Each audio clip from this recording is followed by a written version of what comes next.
మనది ఏ కులమైనా ఏ మతమైనా అందరం ఒకే తల్లి ఒకే తండ్రి నుంచి పుట్టిన వాళ్ళం మొదట. కానీ భూమి మీదకి వచ్చిన తర్వాత మనకు ఒక కులం ఒక మతం అని మనం పెట్టుకున్నది అది ఎంత. అయితే దేవుడు మనందరికీ ఒక్కడే. అది ఎట్లా చెప్పగలుగుతున్నాం అంటే మనందరినీ కోసినప్పుడు రక్తం ఒకే తిరిగి ఉంటుంది. ఋతువులు చూడు, ఎండాకాలం ఎండలు కాస్తాయి బరాబరుగా అటు టయానికి, వానకాలం వానలు వస్తాయి బరాబరుగా, పంటలు పండుతాయి, చలికాలం కరెక్ట్గా చలి. అంటే ఎన్నో ఏండ్ల తరబడి కూడా అవి వాటి పద్ధతి ప్రకారం నడుస్తున్నాయి. అవన్నీ ఏం చెప్తున్నాయి అంటే దేవుడు ఒక్క దేవునికి లోబడి ఉన్నాయి. అవి మనుషులమైన మనం దేవునికి లెక్క చేయకుండా లోకంలో ఎన్నో దొంగతనాలు, మోసాలు, వ్యభిచారాలు, అత్యాచారాలు, పాపం భయంకరమైన పీటరేగిపోతున్న లోకం ఇది.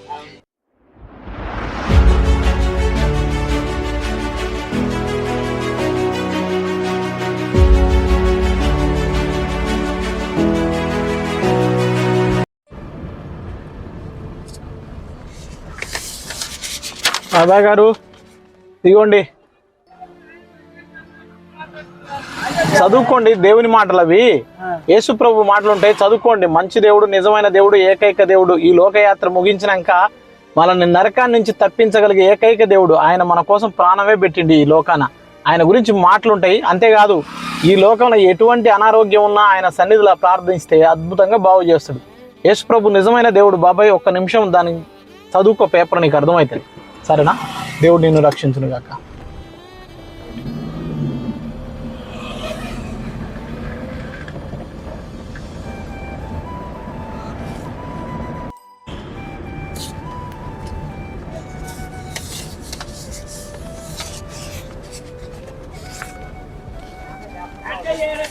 ఇంకో బాబాయ్ చదువు వస్తుందా? చదువు వస్తుంది, చదువుకో. దేవుని మాటలు అయ్యి మంచి మాటలు, యేసు ప్రభు మాటలు ఉంటాయి, చదువుకోరి.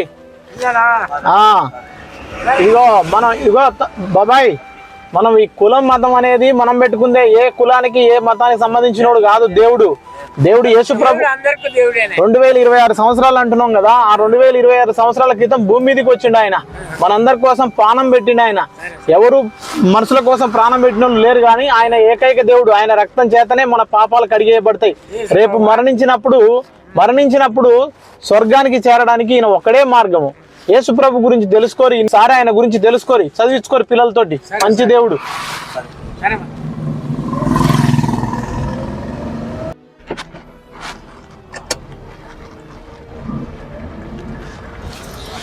ఇగో పెద్దమ్మా, దేవుని మాటలు చదివించుకో, మంచి మాటలు. యేసు ప్రభు మాటలు ఉంటాయి, చదివించుకో.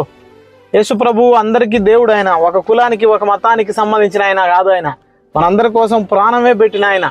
ఈ లోకయాత్ర ముగించినాక నరకం నుంచి మనల్ని తప్పించబడాలంటే, మనం చేసే దోషాలు, మన పాపాలు మనం మించి పోవాలంటే ఒకే ఒక మార్గం. యేసు ప్రభు తన రక్తాన్ని భూమి మీద గార్చిండు. ఆయన మీద విశ్వాసం ఉంచడం చేత మనం నరకం నుంచి తప్పించబడతాం. 2026 సంవత్సరాలు అనడానికి కారణం ఏంటంటే ఆ సాక్షాత్కరమైన ఆ దేవాది దేవుడే భూమి మీదకి 2026 సంవత్సరాల క్రితం వచ్చి ఇక్కడ సిలువ వేయబడ్డాడు. ఆయన గురించి మాటలు ఉంటాయి, అక్కడ చదివించుకో మంచి మాటలు.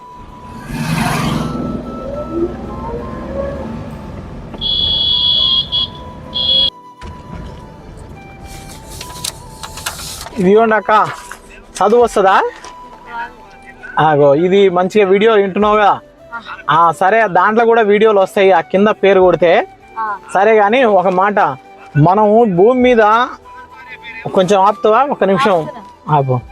అయితే ఎన్నో మాటలు వినొచ్చు, కానీ ఇది శ్రేష్టమైన మాట. నీకు చెప్తానికి ఆపినా? చెప్తా. మనం భూమి మీద నివసిస్తున్నాం అంటే దేవుడు మనల్ని పుట్టించిండు. మనం ఈ సకల సృష్టిని ఆయన సృష్టించిండు, కానీ మనుషులు అయిన మనల్ని ఆయన ప్రేమతోడు చేసుకుండు. కానీ మనిషి పొద్దున్న నుంచి సాయంత్రం వరకు రకరకాల పాపాలు చేయడం వలన నరకానికి చేరుతాడు. ప్రతి ఒక్కరు, గొప్పలు కానీ బీదులు కానీ చచ్చిపోవాల్సిందే. చచ్చిపోయినాడు 2 ఉంటాయి, నరకము, స్వర్గం. ఆ స్వర్గంలోకి పోవాలంటే, నరకం నుంచి తప్పించబడాలంటే మనం చేసే నీతి క్రియలు, నీతిమంతుని నేను ఏ పాపం చేయలేదు అనేటోడు ఈ భూమి మీద ఎవరు లేరు. ఏదో ఒక తప్పు దోషం చేసి ఉంటాం మనం. ఆ దోషాలు మనల్ని నరకానికి తీసుకెళ్తాయి. ఆ నరకం నుంచి తప్పించడానికి 2026 సంవత్సరాలు అని అంటున్నాం కదా. దానికి కారణం ఏంటంటే 2026 సంవత్సరాల క్రితం మనల్ని పుట్టించిన దేవుడు భూమి మీదకి వచ్చిండు. ఆయన వచ్చి 33.5 సంవత్సరాలు భూమి మీద జీవించి ఆయన సిలువ వేయబడ్డాడు. ఆయన రక్తం గార్చిండు. ఆయన మళ్ళీ తిరిగి లేచిండు. ఆయనలో ఎటువంటి దోషం లేదు. ఆయన పరిశుద్ధమైన రక్తాన్ని కార్చడం వలన మన దోషాలు ఆయన మీద విశ్వాసం ఉంచితే మన పాపాలు కడిగివేయబడతాయి. రేపటి నాడు మనం ఈ లోకయాత్ర ముగించినప్పుడు ఆయన నిత్యరాజ్యానికి మోక్ష మార్గానికి మనం వెళ్తాం. అంతే ఆయనని నమ్మి విశ్వసించి ఈ పాపాలు చేయకుండా మనం పశ్చాత్తాపడినట్లయితే మోక్ష మార్గం ఆయన మాత్రమే అన్నమాట. అంతేకాదు ఈ లోకంలో ఎటువంటి అనారోగ్యాలు సంభవించినా రోగాలు వచ్చినా యేసుప్రభు గురించి చెప్తున్నా నేను. యేసుప్రభు అద్భుతంగా బాగు చేస్తాడు. మా కుటుంబంలో కూడా ఎన్నో రోగాలు ఎన్నో అనారోగ్యాలు వాటన్నిటి నుంచి దేవుడు కాపాడిండు. కాబట్టి ఈరోజు ఆయన గురించి తెలియజేస్తానికి 10 మందికి ఇట్లా తిరిగి చెప్తుంటాము. యేసుప్రభు గురించి మాట్లాడుతూ చూసిరా ఏమనిపించింది? అందరిలల్లా ఈయన ఒక దేవుడు అనిపించిందా? కాదు, కానీ దేవుడు మనల్ని కష్టాలు బాధలు దేనికోసం? మన కోసమే పడ్డాడు ఆయన. ఆయనలో ఏ పాపం లేదు, ఏ దోషం లేదు ఆయనకి. కానీ తనంతట తనే మన కోసం ప్రాణం పెట్టి తిరిగి లేచిండు. ఆయన తిరిగి లేవడం ద్వారా ఆయన భూమి మీదకి వచ్చిన దేవాది దేవుడిగా నిరూపించుకుండు. ఎవరు మరణించి తిరిగి లేచిన వాళ్ళు ఈ భూమి మీద ఏ ఒక్కరు లేరు. అయితే ఆయన తిరిగి లేవడం ద్వారా సజీవునిగా ఆయన దేవాది దేవునిగా ఆయన మృత్యుంజయుడిగా ఆయన కనపరుచుకుండు. ఆయన తిరిగి లేచి 40 రోజులు ఎంతో మందికి కనబడి ఆయన పోతూ నా సువార్తని లోకంలో ఉన్న ప్రజలందరికీ తెలియజేయండి. ఎందుకంటే అదొకటే మార్గం, ఇంకొక మార్గం లేదు. మనం వేటలు బలించడం వల్ల మనకు పాపాలకు పోవు, వాటిని మనమే తింటాం. మళ్ళీ బలించి అది ఆ రక్తం ఆడ పోయిన తర్వాత దాన్ని కోసుకొని తినేది మళ్ళీ మనమే. ఇంకో విషయం ఏంటంటే దేవుడు మనల్ని పుట్టించిన దేవుడు, ఆయన పరిశుద్ధుడు, మనం కూడా పరిశుద్ధంగా ఉండాలని దేవుడు ఆశించండు. కానీ ఈ లోకంలో జ్ఞానం ఎంతో ఉన్నప్పటికీ కూడా మనిషి రోజు పాపంలో దిగజారిపోతుండు. చిన్న పిల్లల మీద అత్యాచారాలు చేస్తారు. భయంకరమైన ఘోరమైన పరిస్థితులు ఈ లోకంలో ఉన్నాయి. ఈ లోకం నుంచి ప్రతి ఒక్కరూ ఈ లోకయాత్ర ముగించినప్పుడు మళ్ళీ ఆయన రాజ్యానికి చేర్చాలనుకుంటుండు. కాబట్టి యేసుప్రభు భూమి మీదకి లోకానికి వచ్చిండు. ఆయన గురించి తెలుసుకోక ఇంకోటి, ఈ మనం పెట్టుకునే విగ్రహంలో దేవుడు ఉండడు. మనల్ని పుట్టించిన దేవుడు మన హృదయంలో ఉన్నాడు. ఎటువంటి సమస్య వచ్చినా ఆయన సన్నిధిలో ప్రార్థన చేస్తే అద్భుతంగా దేవుడు బాగు చేస్తాడు. ఆయన గురించి ఇంకా మాటలు ఉంటాయి, తెలుసుకో. సరేనా? దేవుడు నిన్ను నీ కుటుంబాన్ని దీవించును గాక.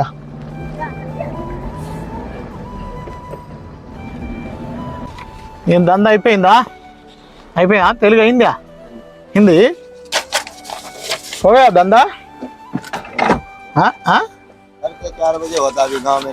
अच्छा ये परमेश्वर का बात है. पढ़ लो. पढ़ना आता ना? पढ़ लो. यीशु मसीह मालूम है? यीशु मसीह का बारे में कभी सुना नहीं?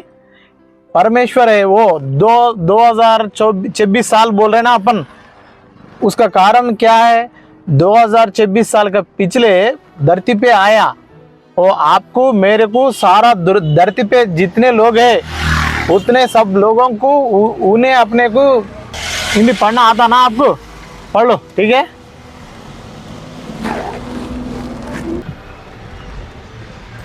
नाम पे लेटू. नाम पे ले. ఇదే ఊరు? బంగారుగడ్డ. ఇట్లా నేను ఆక్కుండా పోతుంటా.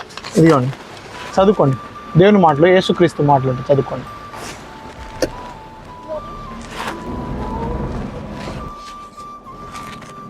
भाई साहब ए भैया 1 मिनट. पढ़ना आता है? पढ़ना आता? हाँ, पढ़ते जाओ. पैदल जा रहा ना? पढ़ते जाओ. यीशु मसीह का बारे में रहता है. परमेश्वर का प्यार है. हाँ मालूम है. बीए पार्ट 1 है. ऐसा क्या? ठीक है. अच्छा, वो जो तंबाकू खा रहा ना, वो तुम्हारे को बीमारी लाता है. अच्छा. उससे छुड़ाने के लिए भगवान अच्छा भगवान है, उसके बारे में रहता है. पढ़ते जाओ. अच्छा, तुम्हारे को भी टाइम पास हो जाता. ठीक है?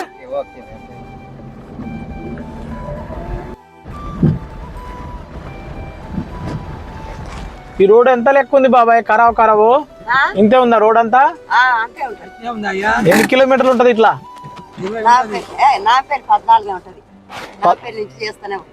14 కిలోమీటర్లు అయితే ఇది మట్టి రోడ్డేనా?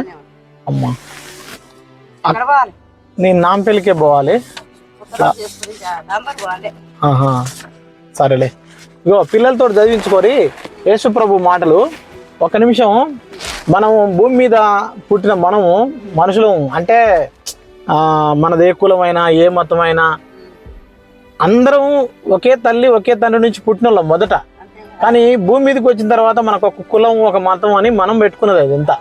అయితే దేవుడు మనందరికీ ఒక్కడే. అది ఎట్లా చెప్పగలుగుతున్నాం అంటే మనందరినీ కోసినప్పుడు రక్తం ఒకే తిరిగి ఉంటుంది. దేవుడు కూడా ఎంతో మంది దేవుళ్ళు ఉండరు. ఎందుకంటే ఇప్పుడు మనకున్న ఋతువులు చూడు, ఎండాకాలం ఎండలు కాస్తాయి బరాబరుగా అటు టయానికి, వానకాలం వానలు వస్తాయి బరాబరుగా, పంటలు పండుతాయి, చలికాలం కరెక్ట్గా చలి. అంటే ఎన్నో ఏళ్ళ తరబడి కూడా అవి వాటి పద్ధతి ప్రకారం నడుస్తున్నాయి. అయితే మనుషులమైన మనం అవన్నీ ఏం చెప్తున్నాయి అంటే దేవుడు ఒక్క దేవునికి లోబడి ఉన్నాయి. అవి మనుషులమైన మనం దేవునికి లెక్క చేయకుండా లోకంలో ఎన్నో దొంగతనాలు, మోసాలు, వ్యభిచారాలు, అత్యాచారాలు, పాపం భయంకరమైన పీటరేగిపోతున్న లోకం ఇది. ఈ లోకయాత్ర ముగించాల్సిన సమయం వచ్చినప్పుడు ఎవరన్నా వెళ్ళిపోవాల్సిందే. నేను డబ్బులున్నోను నేను వెళ్ళను అనడానికి వీల్లేదు. గొప్పోడైనా బీదోడైనా వెళ్ళాల్సిందే. అయితే ఈ లోకయాత్ర ముగించినప్పుడు 2 మార్గాలు ఉంటాయి పెద్దమ్మ. ఒకటి నరకము, 2 స్వర్గం. ఆ నరకం నుంచి తప్పించబడాలి అంటే మనం చేసిన పాపాలు, మనం చేసిన ఈ దుష్టక్రియలు ఇవన్నీ మన మీద ఉంటే మనల్ని నరకాన్ని తీసుకుపోతాయి. అయితే ఇవి అన్నిటి నుంచి మనం విడుదల పొందాలని 2026 సంవత్సరాలు అంటున్నాం కదా. ఆ 2026 సంవత్సరాల క్రితం నిజమైన దేవుడు యేసుక్రీస్తు రూపంలో భూమి మీదకి వచ్చి ఆయన ఎటువంటి పాపం లేకుండానే ఆయన కన్య గర్భమున జన్మించి ఆయన మరణం, ఆయన శిలువలో బలియాగం అయ్యి మళ్ళీ తిరిగి లేచిండు. ఆయన యందు విశ్వాసం ఉంచడం చేత మనం ఈ లోకయాత్ర ముగించినప్పుడు నరకం నుంచి తప్పించబడి ఆ మోక్ష మార్గానికి మనం వెళ్తాం. అయితే ఆ విధంగా దేవుని విశ్వసిస్తే దేవుడు అద్భుతాన్ని చేస్తాడు. ఇంకో విషయం ఏంటంటే ఎటువంటి అనారోగ్యం ఉన్నా, ఎటువంటి బాధ ఉన్నా, డాక్టర్లు ఎంతో మంది చేతులు ఎత్తేసిన సమస్యల్ని కూడా దేవుడు బాగు చేసిండు. ఇంతకుముందు ఇన్నరో ఇనలేదు యేసుప్రభు గురించి, కానీ యేసుప్రభు బాగు చేస్తాడు. ఎటువంటి రోగం ఉన్నా ఆయన సన్నిధిలో ప్రార్థన చేస్తే అద్భుతంగా బాగు చేస్తాడు. మీ ఊర్లో చర్చి ఉందా? చర్చి ఉంటే పోరి, లేకున్నా కానీ నీ మనసులో ప్రార్థన చేసుకుంటే దేవుడు అద్భుతంగా బాగు చేస్తాడు. మా నాన్నకి 70 ఏళ్ళ వయసు, 3 సార్లు పక్షవాతం నుంచి కాపాడింది మా నాన్నని. మా అమ్మకి నడుములు తొలిగితే ఆపరేషన్ చేయాలన్నారు, డబ్బులు లేవు. ప్రభువా నువ్వే దిక్కు అంటే దేవుడు బాగు చేసిండు, మంచి పని చేసుకుంటుంది. నా భార్యకి హార్ట్ ప్రాబ్లం ఉంటే దేవుడు అద్భుతంగా బాగు చేసిండు. ఎన్నో సమస్యల నుంచి దేవుడు విడుదల చేస్తాడు పెద్దమ్మ. ఆయన గురించి తెలుసుకో. ఆయన నిజమైన దేవుడు. అంతేకాదు ఈ లోకయాత్ర ముగించినప్పుడు మనం మోక్ష మార్గం చేరాలంటే ఆయన ఒక్కడే దేవుడు. అర్థమైందా? దేవుని గురించి తెలుసుకో, సరేనా? దేవుడు మిమ్మల్ని రక్షించగాక. నేను దేవుని గురించి చెప్పుకుంటూ వెళ్తుంటాను.